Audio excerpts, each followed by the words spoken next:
Sa unang hakbang ko pa lang sa makipot na kalsadang kilalang-kilala ko noon, ramdam ko agad ang bigat ng nakaraan.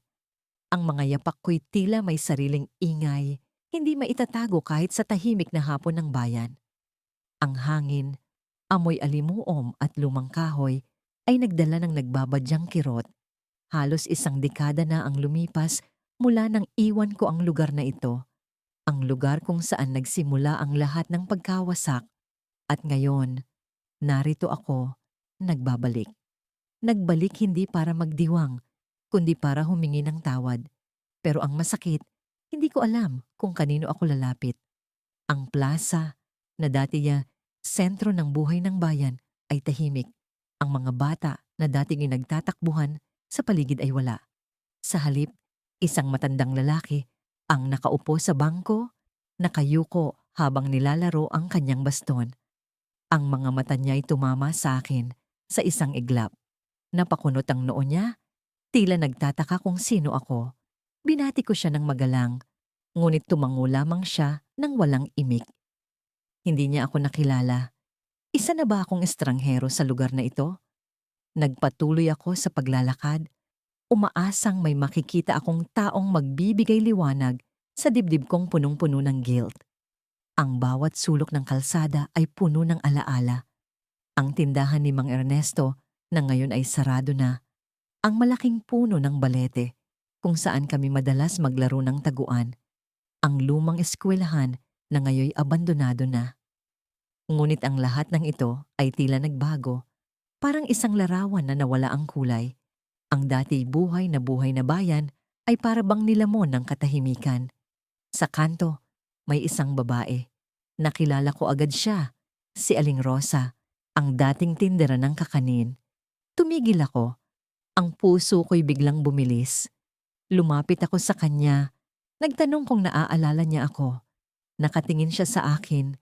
Ang mga mata niya ay nagbabasa ng mukha ko, pero walang kahit anong rekognisyon ang dumapo sa kanyang ekspresyon. Pasensya ka na, hiho. Pero sino ka nga ulit? Tanong niya. Ang boses niya ay malamig, walang bahid ng emosyon. Parang binagsakan ako ng mundo. Hindi niya ako kilala. Papaano? Hindi ba't ako ang lumikha ng gulo dito? Ang taong iniwan ng bayan na puno ng sugat? Hindi ba't ang pangalan ko ang laman ng mga bulong noon? Ang dahilan ng galit ng mga tao? Papaano nila ako nakalimutan? Ang tanong na ito'y bumabagabag sa akin habang patuloy akong naglakad patungo sa lumang simbahan sa dulo ng bayan. Ang simbahan na ito ay sagrado para sa akin, hindi dahil sa pananampalataya, kundi dahil dito nagsimula ang lahat. Sa loob nito ay nakatago ang mga lihim ko, ang mga kasalanang hindi ko kayang ipagtapat kahit kanino. Pagbukas ko ng matibay nitong pintuan, bumungad sa akin ang lamig ng lugar, ang amoy ng kandila, at ang katahimikan na halos nakakabingi. Walang tao. Lumapit ako sa altar, lumuhod at pumikit.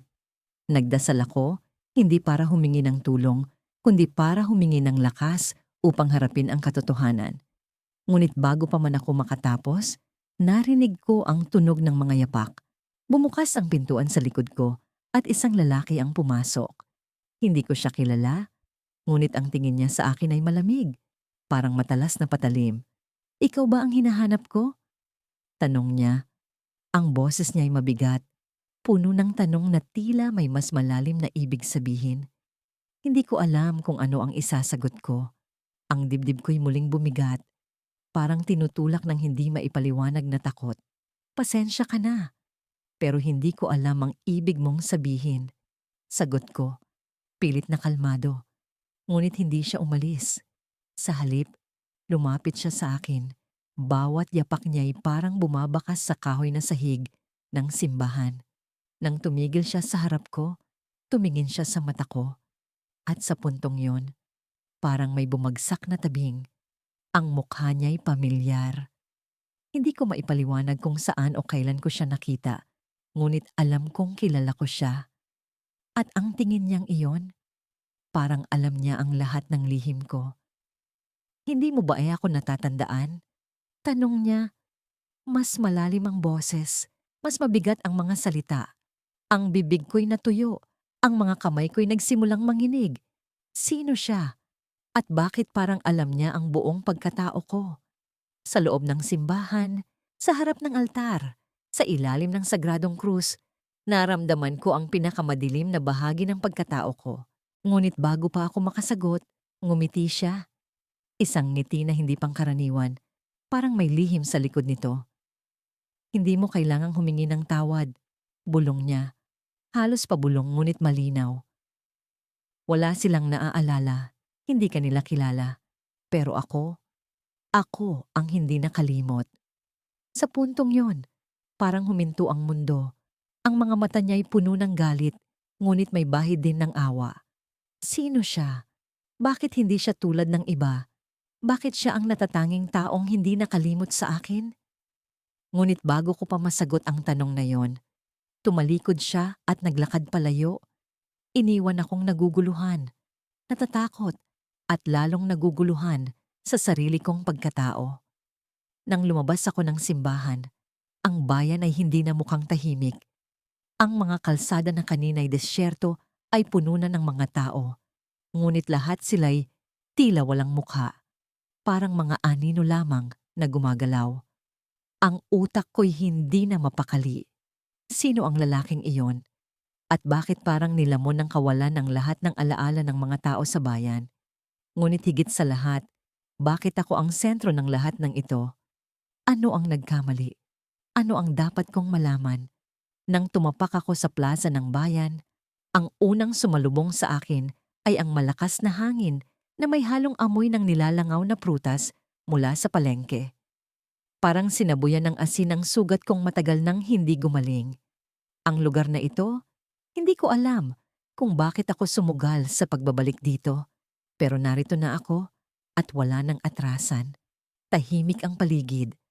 Ang mga tindahan ay bukas, pero walang gaanong tao. Isang matandang lalaki ang nakaupo sa gilid ng kalsada, nag-aayos ng kanyang sapatos na tila ilang dekada nang hindi nalilinisan. Napatingin siya sa akin, saglit, bago bumalik sa ginagawa. Sa loob-loob ko, nagtaka ako kung may nagising ba sa kanya, kung may naalala ba siya. Ngunit wala. Isa lang akong dumaan. Pumunta ako sa simbahan, sa katedral na minsang naging saksi sa pinakamadilim na bahagi ng pagkatao ko. Noon, ang kampana nito ay nagdadala ng kapayapaan. Ngayon, ang bawat tunog nito ay parang hampas ng martilyo sa dibdib ko. Pumasok ako, at ang lamig ng loob ay nagbigay ng kakaibang pakiramdam. Walang laman ang mga upuan, maliban sa isang babaeng nakaluhod sa harap ng altar. Tahimik na nagdarasal. Pinili kong umupo sa likod, malayo sa kanya. Pinikit ko ang mga mata ko. Pilit ipinagdarasal ang lakas ng loob para harapin ng kung sinuman ang maaaring makakilala sa akin. Pero sa likod ng mga talukap ng mata ko, ang tanong na hindi ko matakasan ay, paano kung wala? Paglabas ko, dumiretso ako sa parke.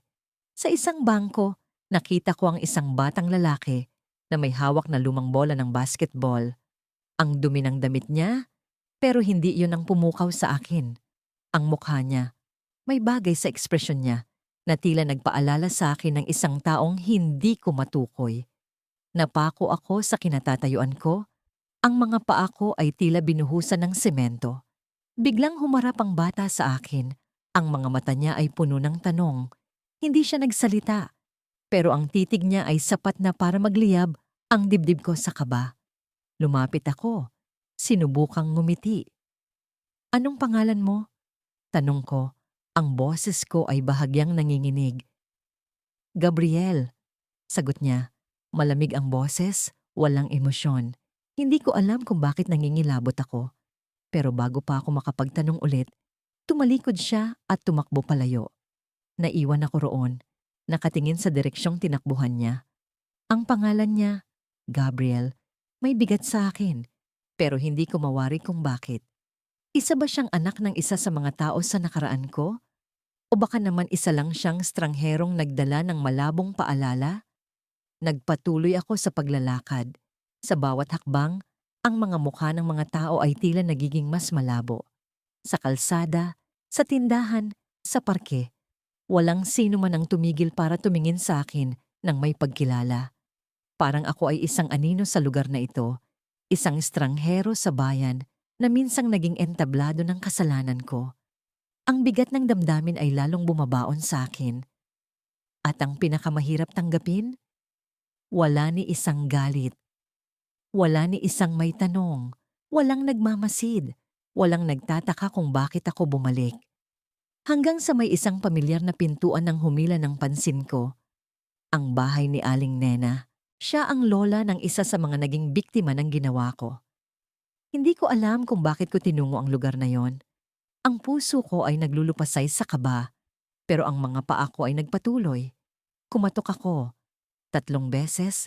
Ang tunog ay tila bumalot sa katahimikan ng buong kalye. Walang sumagot. Bumukas ang pinto at lumabas ang isang babaeng may edad, nakasuot ng lumang duster. Hindi siya si Aling Nena. Hindi ko siya kilala. Ang mga mata niya ay tila nagtatanong kung sino ako. May nakatira pa ba dito? Tanong ko. Pilit nilalabanan ang pagyanig ng boses ko. Umiling ang babae. Matagal nang wala. Ang bahay na to, nabenta na. Sino ba hinahanap mo? Hindi ko alam kung ano ang sasabihin. Tumalikod ako, hindi na sumagot. Ang mga kamay ko ay nanlalamig, ang utak ko ay tila umiikot. Ang bahay ni Aling Nena, ang bahay kung saan ako unang humingi ng tawad noon, ay wala na. Nawawala na ang mga piraso ng nakaraan ko. Parang pinupunit ang mga pahina ng aklat na minsang isinulat. Dahil sa hindi maipaliwanag na paninikip ng dibdib, bumalik ako sa may plaza. Ang mga ilaw mula sa poste ay nagsisimulang umilaw. Ang dilim ng gabi ay unti-unting bumabalot sa bayan. Nanatili akong nakatayo sa gitna. Ang mga mata ko ay nakatingin sa mga taong naglalakad, nag-uusap, tumatawa. Hindi nila ako pansin, hindi nila ako kilala. At doon ko naisip ang isang kakilakilabot na posibilidad. Hindi nila ako kinalimutan. Baka hindi nila ako kailanman nakilala.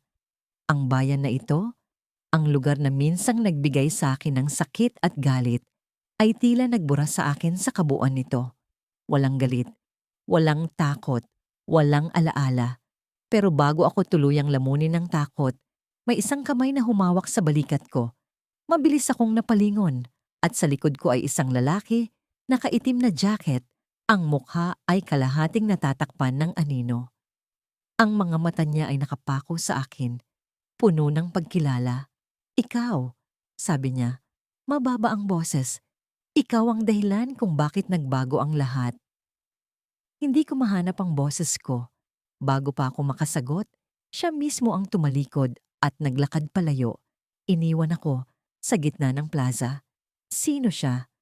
At bakit? Sa gitna ng lahat ng taong walang alaala sa akin, siya ang nagbigay ng bigat na matagal ko nang iniwasan. Sa pagbabalik ko sa tindahan ni Mang Ruben, ang lugar kung saan ako unang napansin ng mga tao noong bata pa ako, naramdaman ko ang bigat ng nostalgia na parang usok na bumabalot sa akin. Ang tindahan ay halos pareho pa rin. Lumang kahoy na pinto, kalawangin na bubong, at amoy ng sigarilyo tuyo na tila hindi kailanman nawala. Ngunit ang tao sa likod ng counter, isang batang lalaki na siguro'y nasa 16 na taong gulang, ay hindi si Mang Ruben. Nang tanungin ko kung nasaan ang matandang lalaki, tumingin siya sa akin na para bang wala siyang ideya kung sino ang tinutukoy ko. Wala na po si Mang Ruben dito. Matagal na siyang pumanaw.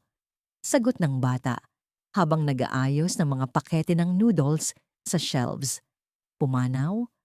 Ang salitang yun ay tumama sa akin na parang suntok sa sikmura. Ang tindahan ni Mang Ruben ang naging tagpuan ng mga kwento ng bayan.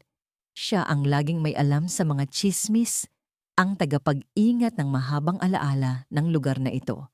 At ngayon, tila kasama na rin ang kamatayan ng mga alaala niya. Hindi ko na alam kung paano magpapatuloy, ngunit nagpasya akong magtanong. May naaalala ka bang kwento tungkol sa akin? Tungkol sa isang pangyayari dito noon? Tanong ko. Nanginginig ang boses. Pasensya po, hindi ko po kayo kilala. Sagot niya, walang bahid ng interes. Nilisan ko ang tindahan na may pakiramdam ng kawalan. Ang bawat hakbang ko sa kalsadang puno ng alikabok ay parang paghakbang sa kawalan ng sarili. Ang mga mata ng mga tao sa paligid ay dumadaan sa akin ng walang pagkilala, walang kahit anong bahid ng pagtataka o paggunita. Parang multo. Naroroon ako ngunit tila hindi nila ako nakikita. Noon, ang bawat sulok ng bayang ito ay may alingaw-ngaw ng pangalan ko, mga bulungan, tungkol sa kasalanang nagawa ko. Ngayon, wala ni isang masamang tingin o malamlam na pagkilala. Dinala ako ng mga paa ko sa plaza kung saan naroon ang lumang puno ng akasya, ang parehong puno na naging saksi sa lahat ng nangyari. Nakaupo ako sa ilalim nito, pinagmamasdan ng mga dahon na hinahampas ng hangin. Ang mga bata ay naglalaro sa paligid, nagtatakbuhan, habang ang mga nanay nila'y nakaupo sa mga bangko, nag-uusap-usap. Nakaramdam ako ng paninikip ng dibdib. Ako ba talaga ang nagkamali? O ang bayan na ito ang nagdesisyong kalimutan ako? Sa kalagitnaan ng aking pag-iisip, may lumapit sa akin. Isang matandang babae na may dalang basket ng prutas. Hindi ko siya agad nakilala. Ngunit ang mga mata niya ay tila pamilyar. Parang may nakaraan kami, ngunit hindi ko matukoy kung saan. Kilala kita. Anya ng walang pag-aalinlangan. Tumigil ang mundo ko. Sa wakas, isang tao na nagkumpirma na naroroon ako, na may koneksyon pa rin ako sa lugar na ito. Talaga? Sino ako? Tanong ko, desperado. Ngunit ang sagot niya ay hindi ang inaasahan ko. Ikaw ang lalaking nagdala ng mga bulaklak sa libingan ng anak kong si Lila noong 1 taon. Tama ba ako? Nagbuntong hininga ako at ang gutom ko sa pagkilala ay biglang napalitan ng mas matinding pangungulila. Hindi ko kailanman nakilala ang anak niyang si Lila. Hindi ako ang lalaking nagdala ng bulaklak. Hindi iyon ako. Ngunit ang matanda ay tumingin sa akin na para bang sigurado siya sa pagkakakilala niya. Opo, sagot ko na lang. Sinungaling. Hindi ko alam kung bakit ko ginawa iyon. Siguro'y para lang magkaroon ng kahit anong koneksyon, kahit pamali. Ngumiti ang matanda at umupo sa tabi ko. Salamat sa ginawa mo. Hindi ko akalaing may mag-aalala pa sa anak ko. Napakabait mong tao. Napakabait. Ang salitang yun ay parang lason sa dila ko. Kung alam lang niya ang totoo, ang kasalanang bumabalot sa pagkatao ko, ang dahilan kung bakit ako bumalik sa bayang ito. Ngunit hindi ko siya itinama. Hinayaan ko siyang maniwala sa kanyang bersyon ng kwento. Sa gitna ng aming pag-uusap, may dumaan na lalaki. Isang pulis na tila galing sa duty. Tumigil siya sa harap namin at ang puso ko ay bumilis ang tibok. Ang balikat niya ay mabigat sa ranggo, ang mukha niya ay may bahid ng pagod. Tumitig siya sa akin at sa kauna-unahang pagkakataon, may isang matang tila nakakita ng tunay kong anyo. Hindi ba ikaw ang tanong ng pulis, ngunit hindi niya itinuloy. Ang kanyang boses ay may bahid ng pagkakilala, ngunit hindi niya rin sigurado. Ako ang ano? Tanong ko, nanlalamig ang mga palad. Ngunit sa halip na sagutin ako, tumingin siya sa matanda at nagtanong, kilala niyo ba siya? Oo, sagot ng matanda. Ito ang lalaking nagdala ng bulaklak sa libingan ni Lila. Ang pulis ay parang nag-isip-isip. Tumango siya at nagpatuloy sa paglalakad. Ngunit bago siya tuluyang mawala sa paningin, tumalikod siya at tumitig ulit sa akin. Ang tingin niya ay may halong pagtataka. Parang gusto niyang magsalita, ngunit pinigilan niya ang sarili. Umalis siya nang walang salita. Pagbalik ko sa bahay na inuupahan ko sa gilid ng bayan, tahimik ang paligid. Ang mga bintana ay nakaharap sa madilim na kakahuyan at ang hangin ay malamig. Ang bawat tunog ng kuliglig ay parang dagundong sa tenga ko. Sa ilalim ng ilaw ng isang lumang bombilya, inilabas ko ang lumang larawan mula sa bulsa ko. Larawan ng isang grupo ng mga kabataan sa harap ng tindahan ni Mang Ruben. Naroon ako, nakangiti sa gitna nila. Ngunit ang mata ko ay natigil sa isang mukha Isang batang babae, si Lila. Ang mga kamay ko ay nanginig habang iniisip ang isang bagay na hindi ko kayang tanggapin. Lila, anak ng matandang babae, isa sa mga biktima. At sa likod ng larawan may nakasulat, "Hindi mo kami matatakasan." Naglalakad ako sa makipot na eskinita ng baryo. Ang mga dingding ay pinalamutian ng mga alaalang, tila kinalawang na. Punit-punit na poster ng mga lumang pelikula, graffiti na halos hindi na mabasa, at mga bakas ng kamay ng mga batang naglaro dito marahil ilang taon na ang nakalipas. Humihinga ang lugar na ito, ngunit tila hindi ako bahagi ng hiningang iyon. Walang pumapansin sa akin, walang bumabati. Kahit ang mga matatandang nakaupo sa gilid ng kalsada na parang bantay ng nakaraan, ay tila hindi ako nakikita. Hindi ko alam kung ito ang masakit o ang katotohanan na hindi ko na rin sila kilala. Ang baryo ay parang isang estranghero. Hindi na ito ang lugar na iniwan ko. Bakit ganito? Akala ko, sa pagbalik ko, mararamdaman ko ang bigat ng mga mata nila, ang galit na itinago nila sa loob ng mahabang panahon. Akala ko, may mag-aakusa, magtuturo ng daliri, magpapakita ng sugat na iniwan ko. Ngunit ang katahimikan ay mas malupit kaysa sa inaasahan kong galit. Walang galit, walang pagkilala. Sa kanto, natanaw ko ang lumang tindahan ni Mang Ernesto. Dati, doon kami bumibili ng candy tuwing hapon. Ngunit ngayon, sarado na ito. Ang bintana ay nababalot ng alikabok at ang karatula ay halos hindi na mabasa. Sa harapan nito ay may mga bata, naglalaro ng text. Isa sa kanila ang tumingin sa akin. Saglit lang, bago bumalik sa laro. Walang bahid ng pag-usisa sa kanyang mukha. Wala siyang pakialam. Sumilip ako sa simbahan. Ang altar ay nananatiling maganda, ngunit tila nag-iba ang liwanag sa loob. Dati, nagmumukhang maliwanag ang buong lugar kahit madilim na sa labas. Ngayon, ang liwanag ay parang pilit, parang lumang kandila na malapit ng maubos. Umupo ako sa isang bangko sa likuran. Pumikit ako at sinubukang magdasal. Pero ang isip ko ay puno ng tanong. Bakit walang nakaalala sa akin? Bakit walang nagtanong kung ano ang ginagawa ko rito? Bakit parang wala akong iniwang marka sa lugar na ito? Nang bumukas ang pintuan sa likuran, nagmadali akong tumayo. Isang matandang babae ang pumasok, may hawak na rosaryo. Ngumiti ako, umaasa na makikilala niya ako. "Magandang araw po," sabi ko. Tumango siya, pero walang pagkilala sa kanyang mga mata. Dumiretso siya sa harapan, lumuhod, at nagdasal.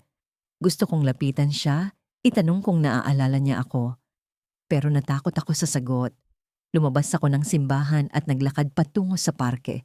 Dito naganap ang lahat, ang kasalanan na bumalot sa buhay ko. Ang lugar na ito ang naging saksi sa lahat ng ginawa ko.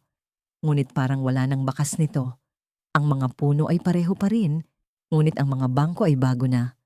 Ang lupa, na dati ay may bahid ng dugo, ay tinakpan na ng bagong damo. Wala na ang mga bakas, wala na ang mga alaala.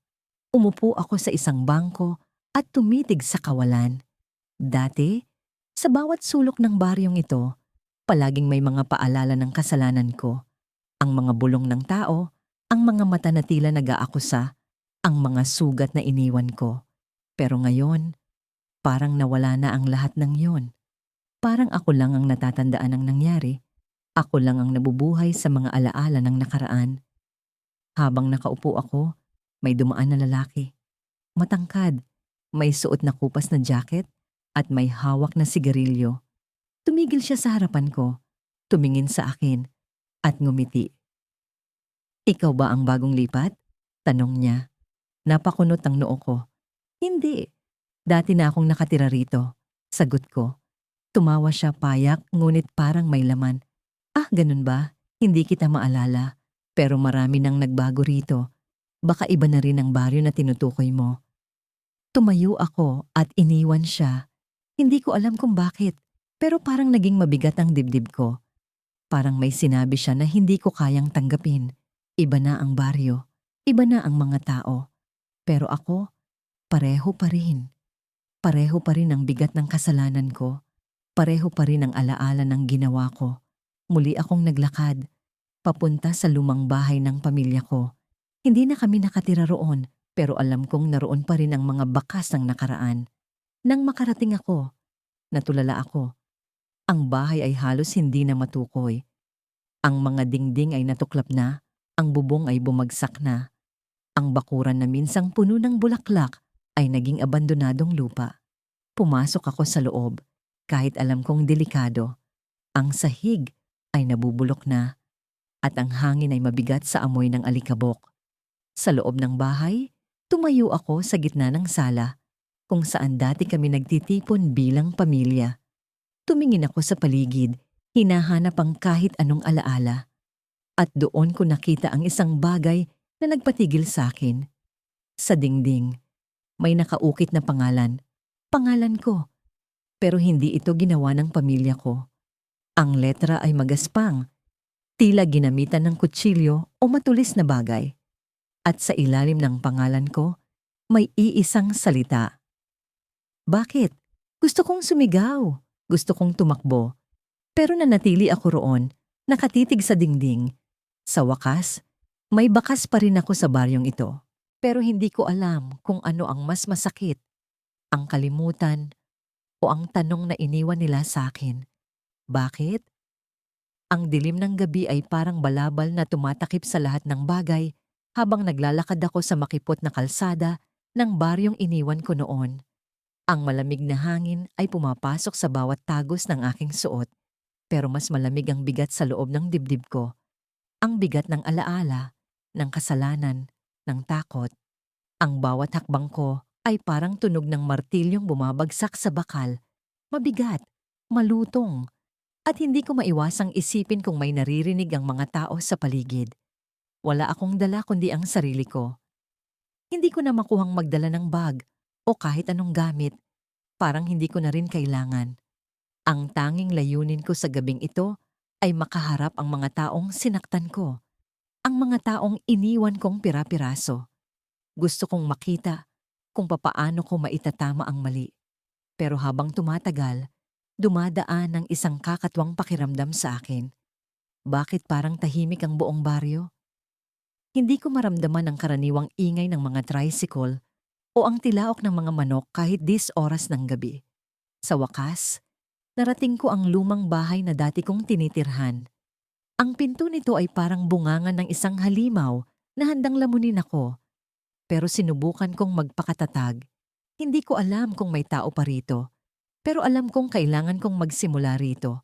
Sa lugar kung saan ang lahat ay nag-ugat. Tumayo ako sa harap ng pinto. Itinaas ang aking kamay at marahang kumatok. 1, 2, 3 katok. Walang sumagot. Ang katahimikan ay bumaon sa akin. Parang isang matalas na karayom. Sinubukan kong muling kumatok. Mas malakas ngayong pagkakataon. Pero sa halip na sagutin ng tao ang pinto, narinig ko ang mahinang tunog ng mga yapak sa likod ko. Tumalikod ako ng biglaan, pero wala akong nakita. Ang kalsada ay tahimik. Ang mga poste ng ilaw ay tila patay na. At ang mga anino ng puno ay gumagalaw sa bawat pag-ihip ng hangin. Bumalik ang tingin ko sa pinto at sa hindi ko alam na dahilan, itinulak ko ito. Bukas ang pinto. Sa loob, walang laman ng bahay. Ang mga dingding nito ay basag-basag, ang bubong ay may butas, at ang sahig ay natatakpan ng alikabok na parang hindi na ito natirhan ng maraming taon. Hindi ko alam kung paano nangyari ito, kung kailan pa ito iniwan.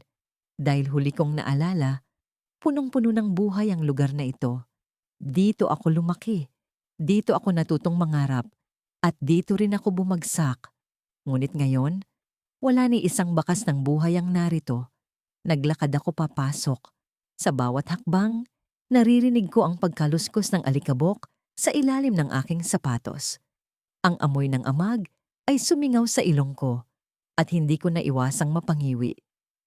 Tumigil ako sa gitna ng sala, tumingin sa paligid at nagtanong sa sarili, ano ang nangyari dito? Pero bago pa ako makapag-isip ng malalim, Naramdaman ko ang malamig na hangin na dumaan sa likod ko. At muli, parang may mga mata na nakatingin sa akin mula sa dilim. Ang mga alaala ng gabing iyon ay bumalik sa akin ng parang kidlat. Ang galit, ang mga sigawan, ang dugo. Lahat ng ito ay bumalot sa akin. Ang lugar na ito ang saksi sa lahat ng kasalanang ginawa ko. Nawala ako sa sarili, bumagsak ang aking mga tuhod sa sahig at naramdaman ko ang pag-agos ng luha sa aking pisngi. Patawad, bulong ko. Pero hindi ko alam kung sino ang pinapatawad ko. Ang sarili ko ba? O ang mga taong hindi ko na maibabalik? Sa gitna ng pagluha, naramdaman ko ang bigat ng isang presensya sa likod ko. Para bang may tumayo sa malapit, pero hindi ko magawang tumingin. Naramdaman ko ang malamig na paghinga nito sa aking batok at bago pa ako makapagsalita, may mahinang tinig na bumulong. Bakit ka bumalik? Tumayo ako. Umalamig ang hangin nang pumasok ako sa lumang simbahan sa dulo ng bayan. Ang mga bintana nitong yari sa makukulay na salamin ay tila mga mata ng Diyos na nakatingin sa akin. Hinuhusgahan ang bawat hakbang ko. Tahimik ang loob. Maliban sa mahina at paputol-putol na pag-awit ng koro ng mga bata sa likuran, tila ba nagbabadya ng isang bagay na hindi ko mawari. Naupo ako sa ikatlong hilera ng mga bangko, sa tabi ng isang matandang babaeng inaantok na. Ang amoy ng lumang kahoy, ng kandila at ng kaunting amag ay sumalubong sa akin. Hindi ko maalis ang kaba sa dibdib ko habang pinagmamasdan ng altar. Naroon pa rin ang krus na yon. Ang parehong krus na tinanawan ko noong huli akong pumunta rito, noong gabing iyon. Sa bawat oras na bumabalik sa alaala ko ang gabing iyon, nararamdaman ko ang bigat sa dibdib ko, ang hapdi sa mga kamay kong nanginginig, at ang tunog ng sigaw na pumuno sa hangin. Hindi ko na rin maalala kung paano ako nakatakas noon. Ang tanging natatandaan ko ay ang mga mata ng taong iyon, mga matang puno ng takot, galit, at pagkalito. Hindi ko alam kung paano ko nagawa ang nagawa ko. Hindi ko alam kung bakit, pero alam kong iyon ang dahilan kung bakit ako bumalik dito. Kailangan kong harapin ang lahat, kahit pa alam kong maaaring masira ang mundo ko. Sinubukan kong magdasal. Dumukot ako ng rosaryo sa bulsa ng jacket ko, isang lumang rosaryong binigay sa akin ng nanay ko noong bata pa ako. Nagsimula akong magbulong ng dasal, pero parang hindi ko maramdaman ang koneksyon. Ang bawat salita ay parang nawawala sa hangin. Walang saysay, walang direksyon. Ang bigat sa loob ko ay hindi nawawala. Sa halip, lalo pang bumibigat. Napansin kong may isang lalaki sa altar na nag-aayos ng mga kandila. Payat siya, may edad na, at mukhang pamilyar. Napapaisip ako kung nakita ko na siya dati, pero hindi ko magawang tanungin. Naisip kong baka isa siya sa mga nakakita sa akin noong gabing yon. Baka isa siya sa mga nakakaalam, pero hindi makapagpakita ng galit o takot ngayon. Ang tanong, bakit? Bakit wala ni isang tao sa bayan na tila nakakaalala sa akin? Huminga ako ng malalim at tumayo. Naglakad palapit sa altar. Ang bawat hakbang ay parang tunog ng martilyo sa isang tahimik na silid. Nang makarating ako sa harapan, tumigil ang lalaki sa ginagawa niya at tumingin sa akin. Hindi ko alam kung paano sisimulan ang pag-uusap. Magandang araw po, ang nasabi ko, na parang walang kwenta ang mga salitang yon sa bigat ng sitwasyon. Ngumiti siya ng bahagya, pero parang may lamlam sa kanyang mga mata. Magandang araw din, sagot niya. Ikaw ba ang bagong dating kanina? Nakita kita sa plaza? Nagulat ako. Paano niya ako nakita? At bakit hindi siya nagtanong kung sino ako? Bakit wala siyang reaksyon? Opo, sagot ko. Matagal na akong hindi bumabalik dito. Maraming taon na rin. Sinubukan kong basahin ang ekspresyon niya, pero parang may hadlang ang mga mata niya. Parang may tabing na ayaw niyang alisin. Hindi ko na maalala ang mukha mo, sabi niya nang hindi ko inaasahan. Pero marami namang dumadaan dito at umaalis. Tila ba lahat ng tao may kanya-kanyang kwento. Ang tono niya ay kalmado, Pero may kung anong tunog sa likod ng mga salita niya. Parang may alam siya. Parang may iniingatan siya. Hindi ko alam kung paranoia ko lang yon o talagang may kakaibang nangyayari sa bayan na ito. Tumalikod ako mula sa altar at bumalik sa upuan ko. Iniwan siya roon. Hindi ko kayang magtanong ng diretsyo. Hindi ko kayang sabihin ang ginawa ko. Hindi ko kayang magsabi ng totoo. Habang nagmumuni-muni, napansin kong may batang babae sa likod ng simbahan. Nakasuot siya ng puting damit at naglalaro siya sa tabi ng pintuan. Ang kanyang tawanan ay parang musika, pero may kung anong bigat sa paligid niya. Hindi niya ako tiningnan, pero parang nararamdaman ko ang presensya niya. Lumapit siya sa isang batang lalaki na may hawak na bola at nagtawanan silang dalawa. Nang tumayo ako para umalis, napansin kong may isang papel na nakapatong sa bangko kung saan ako nakaupo. Walang tao ang lumapit sa akin habang nandoon ako, kaya paano ito napunta roon? Dahan-dahan kong kinuha ang papel. Nakasulat dito ang mga salitang, "Ang mga mata ng bayan ay laging nakakakita." Nanginginig ang mga kamay ko habang binabasa ito. Sino ang nagsulat nito? Sino ang naglagay nito rito? At bakit tila walang reaksyon ang mga tao sa paligid? Mabilis akong lumabas ng simbahan, hindi na nagawang magpaalam. Ang hangin sa labas ay malamig, pero ang pawis sa noo ko ay mainit. Nakatingin ang mga tao sa plaza, pero hindi nila ako tinititigan ng diretsyo. Parang may kung anong balakid sa pagitan namin. Parang may tabing na hindi ko maintindihan. Habang naglalakad ako, may naramdaman akong presensya sa likuran ko. Huminto ako, tumingin, pero wala akong nakita. Bumilis ang tibok ng puso ko at nagmadali akong maglakad palayo. Nang makarating ako sa kanto, tumigil ako at tumingala sa langit. Ang mga ulap ay mabigat. Parang babagsak anumang sandali. Napatingin ako sa paligid at doon ko napansin lahat ng tao sa plaza nakatingin sa akin. Hindi sila gumagalaw. Hindi sila nagsasalita. Pero ang mga mata nila ay nakatuon sa akin. Tila ba alam nila ang isang bagay na hindi ko alam. At doon pumasok sa isip ko ang isang tanong. Paano kung hindi nila ako nakalimutan? Paano kung ang bayan na ito ay hindi kailanman nalimutan ang gabing iyon? Paano kung ang bawat galaw ko, ang bawat oras na lumalapit ako sa kanila, ay bahagi ng isang bagay na matagal nang sinimulan? Isang bagay na hindi ko na kayang takasan. Ang bawat hakbang ko sa makipot na daan ay parang martilyo sa aking dibdib. Ang mga anino ng puno ay sumasayaw sa ilalim ng liwanag ng buwan. Tila mga multong nagmamasid sa aking muling pagbalik. Ang hangin ay malamig at mabigat. Puno ng tahimik na mga bulong na parang mga paalala ng mga kasalanang ayaw kong maalala. Subalit, ako ay narito. Ang lalaking bumalik sa bayan upang magtapat, magpakumbaba at manghingi ng tawad. Ang pangalan ko ay wala sa mga labi ng mga tao. Ang mukha ko ay hindi na nila kilala. Kahit pa ang mga mata ko'y sumisid sa kanila na parang naghahanap ng sagot sa tanong na hindi nila kayang bigkasin. Ang dating pamilyar na mga daan ay tila banyaga na sa akin at ang mga bahay na minsang naging masaya at puno ng ingay ay ngayon parang mga tahimik na libingan. Walang sumalubong sa akin o nagtanong kung bakit ako narito. Walang nagsabi ng, "Kamusta ka?" o "Bakit ka bumalik?" Ang bayan na ito, na minsang tumangis, ay tila nalimutan na ang aking ginawa, ang aking pagkatao. Sa gitna ng plaza, nakatayo ang lumang simbahan. Ang kampanaryo nito ay parang isang gwardiyang laging nagmamasid. Pumasok ako sa loob at ang amoy ng insenso at lumang kahoy ay agad na bumalot sa akin. Walang tao.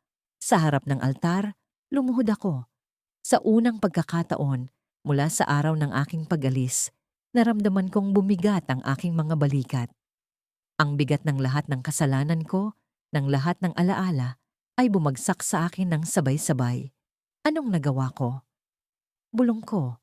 Halos hindi ko marinig ang sarili ko. Sa isip ko, bumalik ang larawan ng gabing iyon, ang alingawngaw ng sigawan, ang mga mata na puno ng takot, Ang dugo sa aking mga kamay. Hindi ko kayang ilarawan ang eksaktong nangyari. Hindi ko kayang sabihin kung bakit ko yun ginawa. Basta, nangyari. At iniwan ko sila. Iniwan ko ang bayan. Iniwan ko ang lahat. Sa labas ng simbahan, narinig ko ang mga yapak. Mabilis akong tumayo at lumingon. Isang babae ang nakatingin sa akin mula sa pintuan. Ang kanyang mukha ay hindi ko maaninag, ngunit ang kanyang presensya ay kakaiba. Parang kilala niya ako, ngunit hindi niya ako tinatawag sa pangalan. Lumapit siya, mabagal. Ang kanyang mga mata ay tila naghahanap ng sagot sa akin, ngunit hindi ko maibigay ang sagot na yon. Nang siya'y tumigil sa harapan ko, naramdaman ko ang malamig na hangin na dumadaloy sa pagitan namin. "Bakit ka narito?" tanong niya. Ang tinig niya ay parang isang awit na puno ng lungkot. "Gusto kong humingi ng tawad," sagot ko, kahit alam kong hindi yun sapat. Gusto kong malaman kung may natitira pa, kung may makakaalala sa akin. Tahimik siyang tumingin sa akin at ang kanyang mga mata ay parang dagat. Malalim, madilim, at puno ng misteryo. "Sa wakas," nagsalita siya, "walang nakaalala sa'yo, hindi ba?" Umiling ako. "Wala, kahit isa, hindi ko alam kung bakit." Sa saglit na yon, ngumiti siya, ngunit hindi iyon ang uri ng ngiti na nagbibigay liwanag. Ang kanyang ngiti ay malamig, matalim, at puno ng isang bagay na hindi ko maipaliwanag. "Siguro," sabi niya, "may dahilan kung bakit." "Bakit?" tanong ko, ang boses ko'y nanginginig. "Ano ang ibig mong sabihin?" Lumapit siya, hanggang halos magkadikit na ang aming mga mukha. Ang amoy ng kanyang buhok ay parang mga rosas na namatay na. "Kasi," bulong niya, "hindi ka nila kailanman nakilala." Ang mga salita niya ay tumagos sa akin, mas masakit pa kaysa sa kahit anong suntok. "Anong ibig mong sabihin?" tanong ko. Ang puso ko'y bumilis ang tibok. Tumalikod siya at dahan-dahang lumakad palayo, papunta sa madilim na bahagi ng simbahan. Ang kanyang mga yapak ay umalingaw-ngaw sa loob ng lumang gusali. Sinundan ko siya, ngunit sa bawat hakbang ko'y parang lumalayo siya ng lumalayo. Ang malamig na hangin ay pumuno sa aking paligid at ang mga kandila ay biglang namatay. Iniwan akong nasa kadiliman. Nang makarating ako sa sulok, wala na siya. Ngunit sa sahig, may isang bagay. Isang salamin. Napakaliit.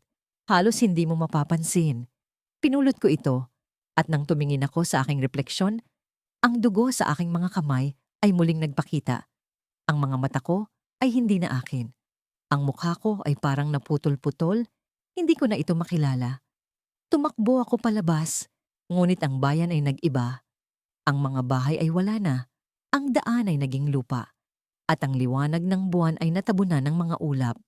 Sa gitna ng plaza, may isang puno na hindi ko nakita kanina. Sa ilalim nito, nakatayo ang babaeng yon. Nakatingin sa akin na parang alam niya ang lahat ng hindi ko alam. Ngunit ngayon, hindi na siya nag-iisa. Sa paligid niya, may mga tao, mga mukha na hindi ko matandaan, ngunit alam kong dapat kong kilalanin. Ang kanilang mga mata ay nakatuon sa akin. Puno ng galit, puno ng tanong. "Tandaan mo," sabi ng babae, "ang mga kasalanan mo ay hindi nalilimutan. Hindi nila nakalimutan. Hindi mo rin dapat." At saka ko naramdaman ng lupa sa ilalim ko na gumalaw. Ang mga ugat ng puno ay umakyat, bumalot sa aking mga paa, sa aking katawan. Ang hangin ay naging mas mabigat. Ang mga bulong ay naging sigaw. Sa huling saglit bago ako tuluyang lamunin ng lupa, narinig ko ang isang salita na inulit-ulit ng mga tao. "Kriminal." Dahan-dahan akong naglakad papunta sa lumang plaza ng bayan. Ang hangin dito'y tila mas mabigat, mas malamig, at mas tahimik kaysa sa ibang lugar. Ang mga hakbang ko'y umaalingaw-ngaw sa pagitan ng mga lumang gusali na parang bawat yapak ay isang paalala ng nakaraan. Sa gitna ng plaza, naroon ang malaking puno ng akasya, ang saksi sa lahat ng nangyari noon. Ang bawat dahon nito'y parang nagtatago ng lihim Ang bawat ugat ay tila nakakapit sa kasaysayan ng krimen na hindi ko mawaglit sa aking alaala. Ang krimen na yon ang dahilan kung bakit ako bumalik. Hindi ako mapalagay, hindi ako makahinga, hindi ako makatulog. Sa bawat gabi, naririnig ko ang sigaw, nararamdaman ko ang dugo, nakikita ko ang mga mata nilang galit na galit.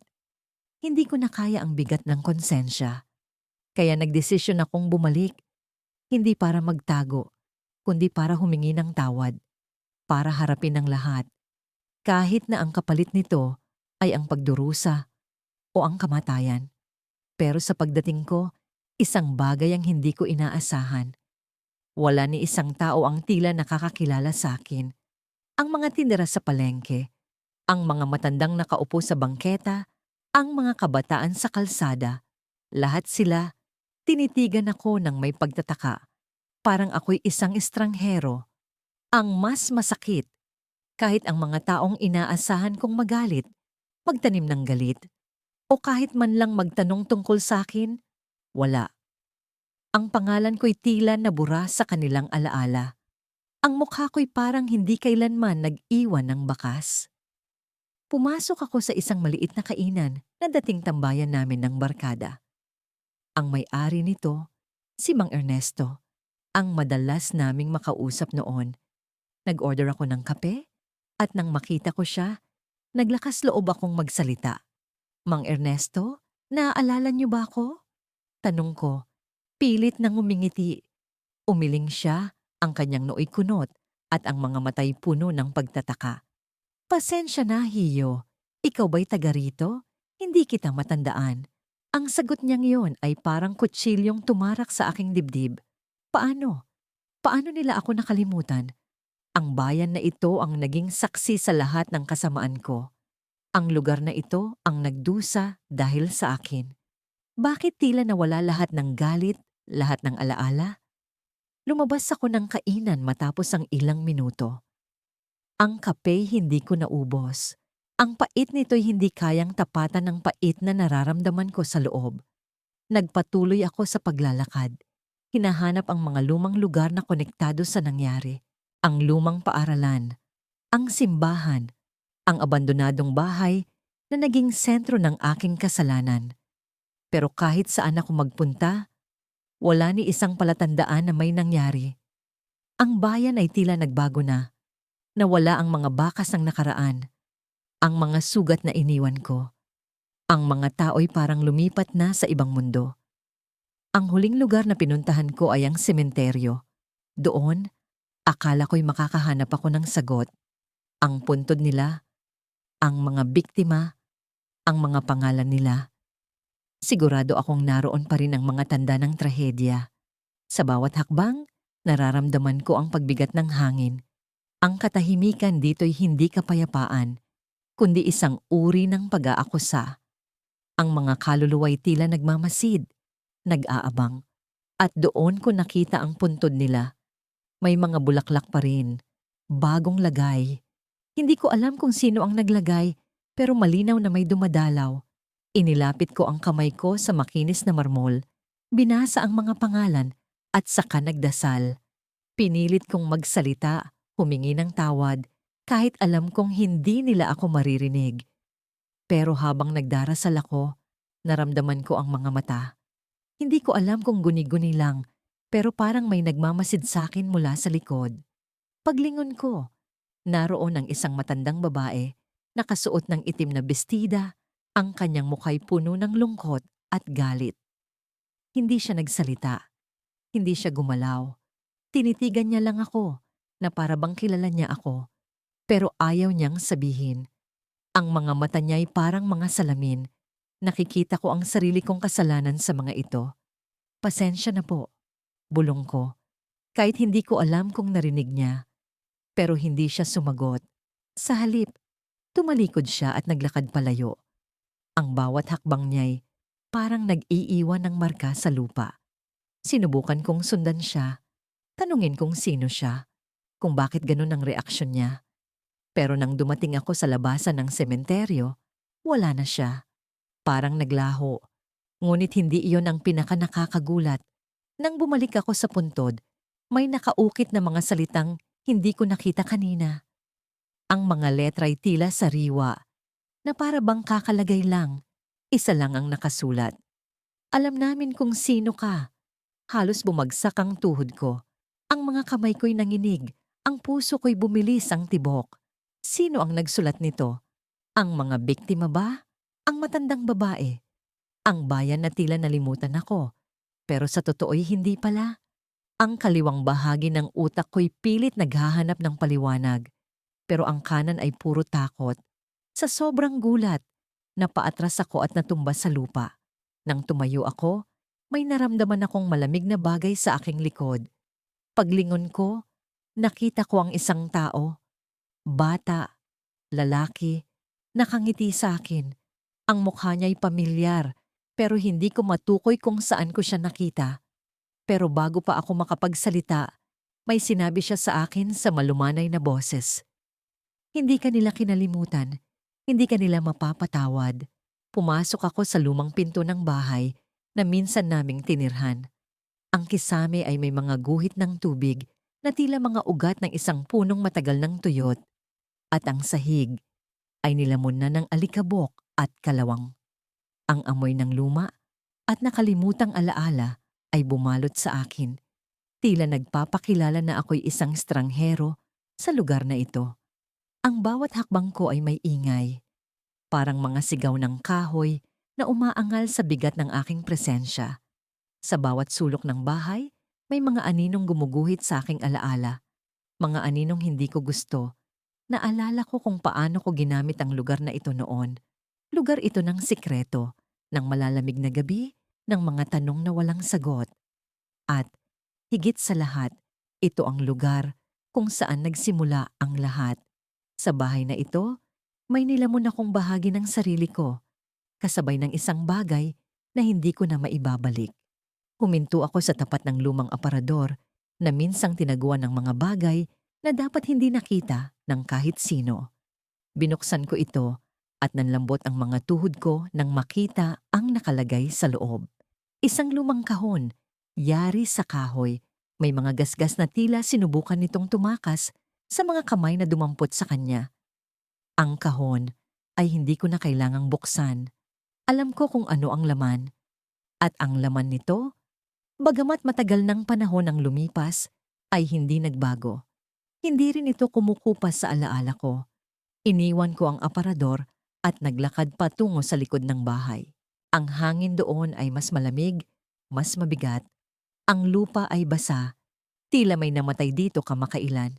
Sa gitna ng hardin, may mga halaman na tumubo ng walang direksyon, parang mga kaluluwang naliligaw.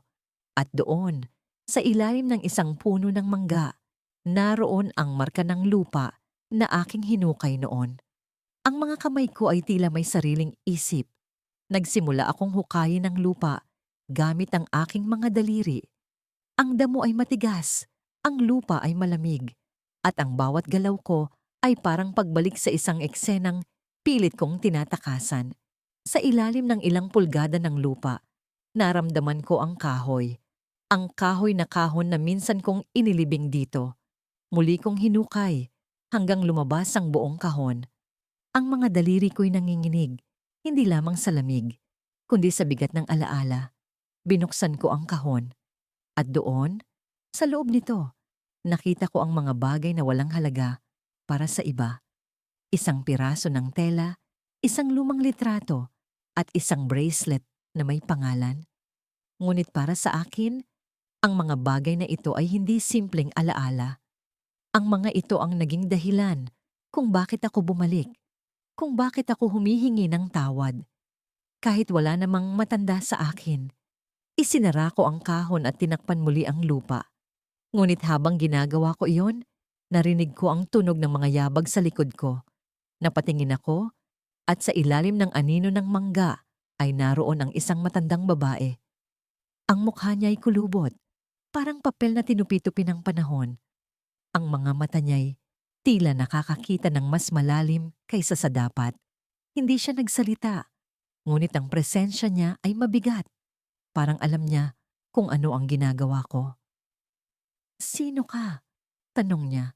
Ang boses niya ay malamig, parang simoy ng hangin bago bumagsak ang ulan. Ako'y nagulat, ngunit sinubukan kong kontrolin ang sarili. Ako po, bumalik lang dito. May mga bagay lang akong kailangang tingnan. Tiningnan niya ako mula ulo hanggang paa at ang mga mata niya'y nagsimulang mag-init. Alam ko kung sino ka, sabi niya, ngunit hindi ito tunog ng tiwala. Tunog ito ng sigurado. Tumayo ako, hawak pa rin ang kahon sa aking mga kamay. Kung ganon, patawad.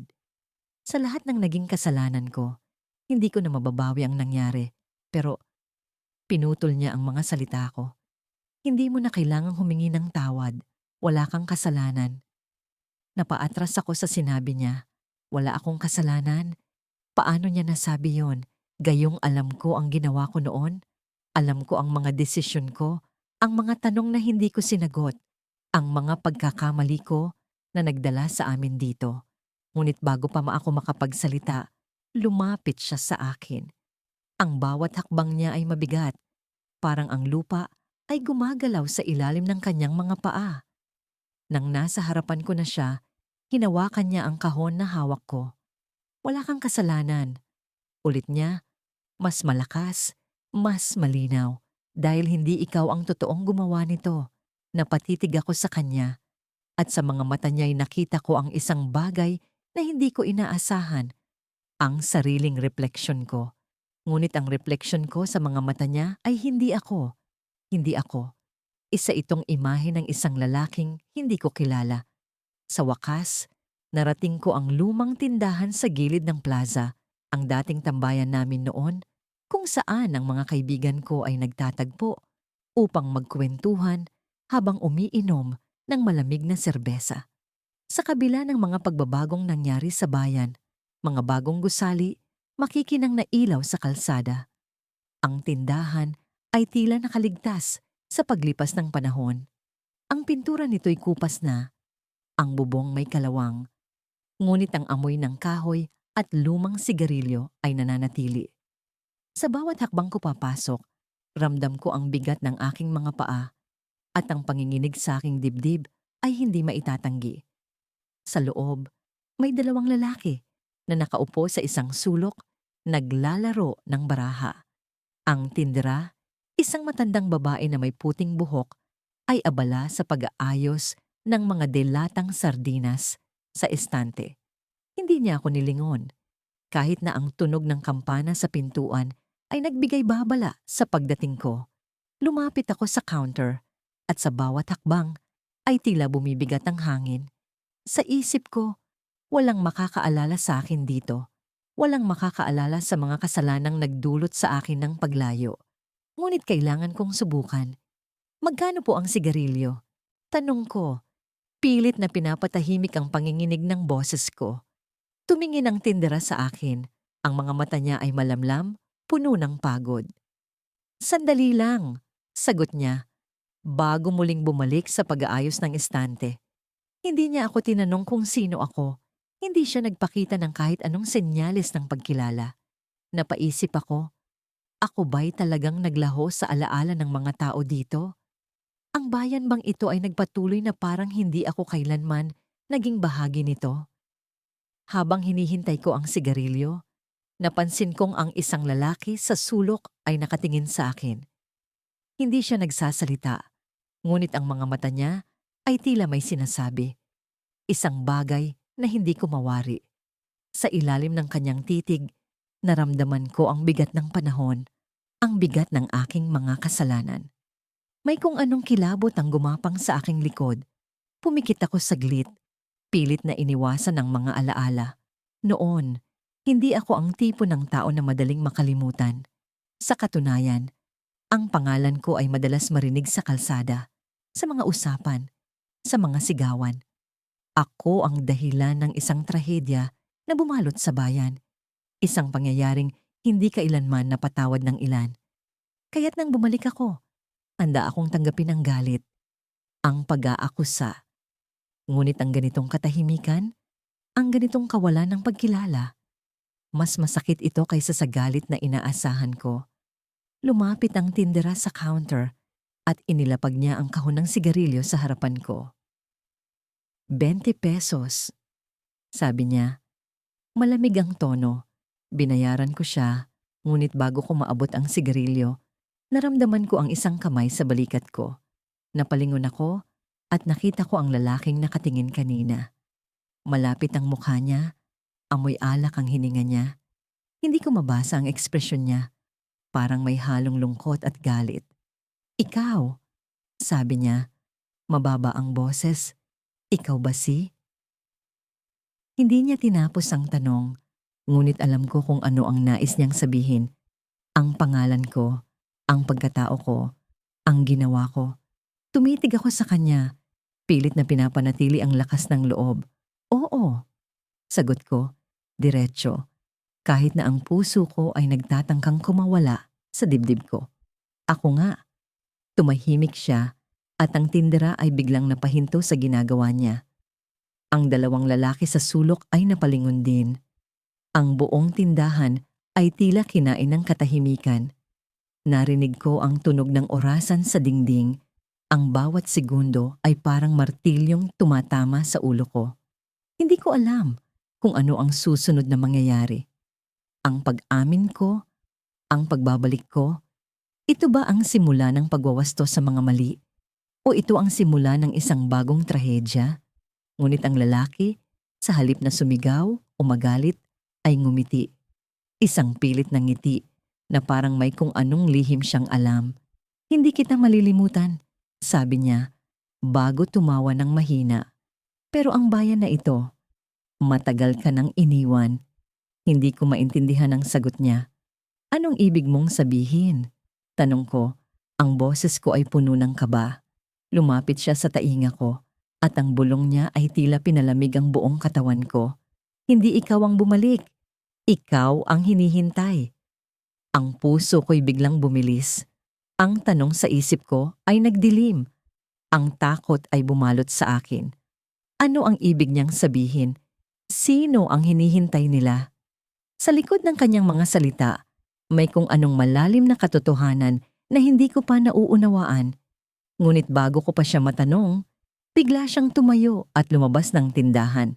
Ang kampana sa pintuan ay muling tumunog. Ngunit ang tunog nito ay tila mas malakas, mas nakakakilabot. Ang tindera ay bumalik sa ginagawa niya. Ngunit ang dalawang lalaki ay patuloy na nakatitig sa akin. Ang mga mata nila ay tila nagtatanong, ako ba ang problema? Ako ba ang sagot? Lumabas ako ng tindahan, dala ang sigarilyo sa kamay. Sa labas, ang hangin ay malamig at ang langit ay madilim na.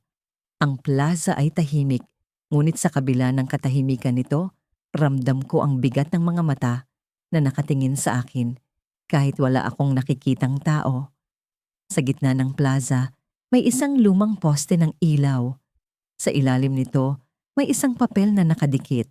Lumapit ako at nang makita ko ang nakasulat, ang sigarilyo sa kamay ko ay nalaglag. Naghahanap kami ng hustisya para sa kanya, sabi ng papel. At sa gitna nito ay isang lumang litrato. Ang litrato, ang mukha, ako. Ang buong katawan ko ay nanlamig. Ang bayan na ito, ang mga tao dito, ang mga alaala ko, hindi nila ako nakalimutan. Ngunit ang tanong ay hindi kung bakit nila ako kinalimutan. Ang tanong ay, bakit nila ako hinahanap?